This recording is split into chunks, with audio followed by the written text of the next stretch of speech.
Hi, welcome back to Tao of Twang. I'm Dave. So we got a groover today. It's A minor and G. It's in G major. It's the 2 and 1 in G major. So you can look at it as A Dorian as well, those notes, or just G major stuff. Those are the same notes. And I used mostly G major pentatonic in that intro, and did that in two basic maps. One was this kind of multi-position format,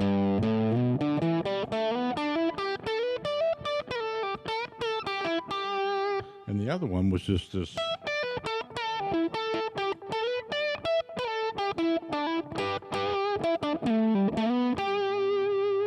Right, looks a lot like E minor pentatonic. Same notes as G major pentatonic, relative major and minor. Okay, so if you're still kind of learning your pentatonics and stuff, this would be a cool track to just hang out and do that with. And if you're already pretty familiar with that, then you can get more into the nuances and the kind of mapping out the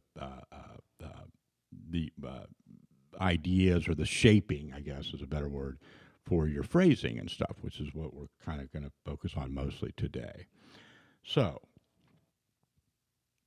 this is done better by demonstration than it is explanation, and that's how we're going to go about it. One thing that occurred to me, though, when I was preparing this just real quick, is that in blues songs, most of the time, you have a vocal part, right? And then you have kind of an answering guitar part, right? So you got a vocal line, then a guitar lick, think about a B.B. King song, anything like that, when you're just playing instrumentally, we don't have the benefit of that. It's not carved out for us, right? So we've got to take some steps and set some intentions to make that into more of a conversation, right? And you can do that by listening to the bass, listening to the track, just kind of getting into it from a listening exercise. You almost start to hear a vocal line of your own, or something, the essence of the song, whatever that is for you. And then you kind of play around that in your mental space, okay? That's pretty abstract sounding. One way you can get concrete with that is set up some guidelines, guardrails. One of the ones I did today was I'm not going to play on the downbeat of the chords all the time. I'm going to let some of those downbeats be surrounded by a lot of space, and then play sort of an answering lick like this.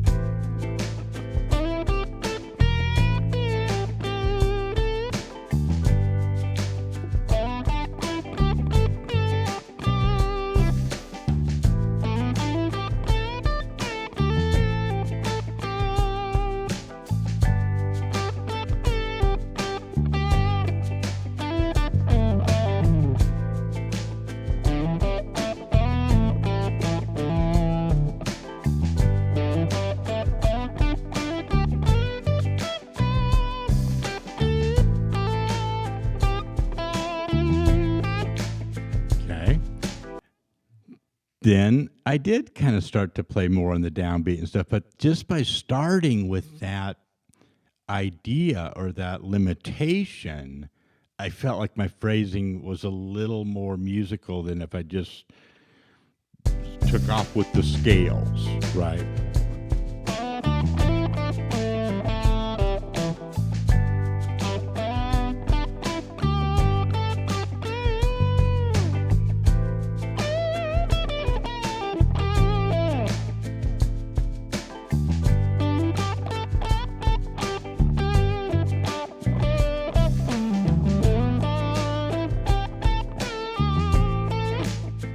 There I'm playing, I did it again, right? I started off being real strict about that limitation, and then kind of, let it fill in more. Hopefully that was, I'm focusing more on the timing element of what I'm showing you right now, and I'm probably not playing, my best licks there. But it's interesting because when you shift your attention over to some aspect other than just, the scales and the diagrams and having those things on the screen all the time where it's just like, those diagrams of the neck with like every scale ever, conceived.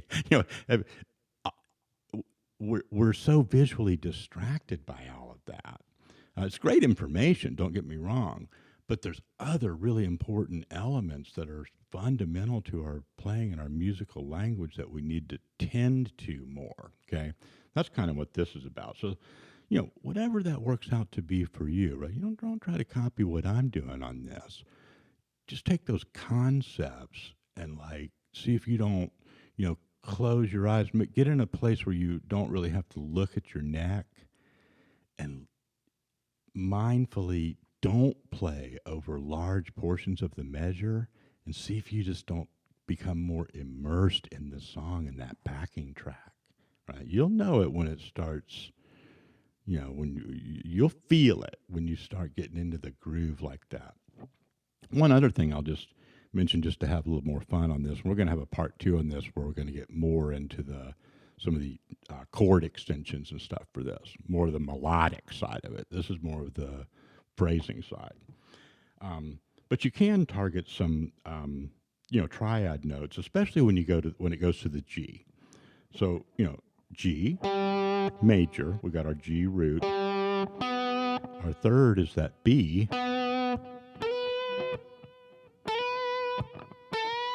Also happens to be when you bend this one.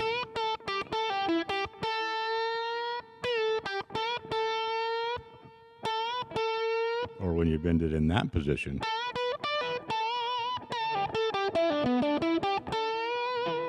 Okay, that's the third for B. That sounds great. The third for the G, the note's B. And then D is the fifth for that G chord.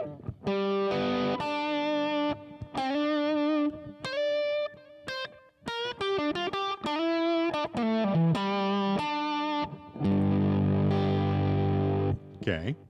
And, just map that stuff out. Like, just find where your Ds are, and then where they are, in the context of your scales. And, don't get too caught up in this because, like I said, stay with that kind of feeling and phrasing and grooving aspect for this. But if you throw in a couple of those here and there, and kind of let them, hang, right? Don't just blow right past them. You'll get some really nice, diatonic sounds.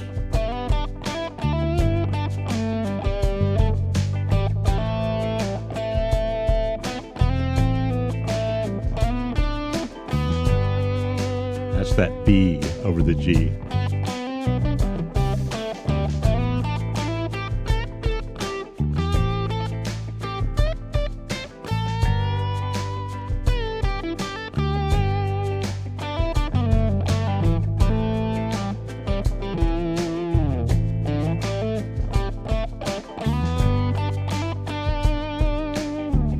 Okay. And, a lot of the lessons that we do and a lot of the things that I actually, indulge on YouTube and stuff are about the chord tones and the notes, the buried treasure in the notes. I really like that. I love the hunting that stuff down. So that's cool. You want to put it all together at some point.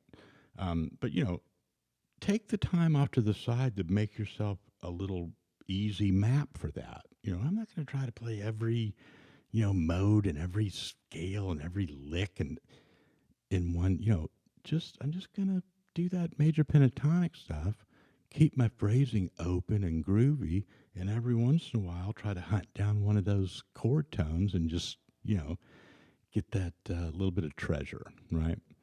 Well, that's kind of a routine for you on this. I'm going to play a little bit of an outro here just to demonstrate this for a couple minutes or so, and then I'll get you to your practice loop and see how this goes. Let me know what happens, and be looking out for part 2 in a couple of days. Talk to you later.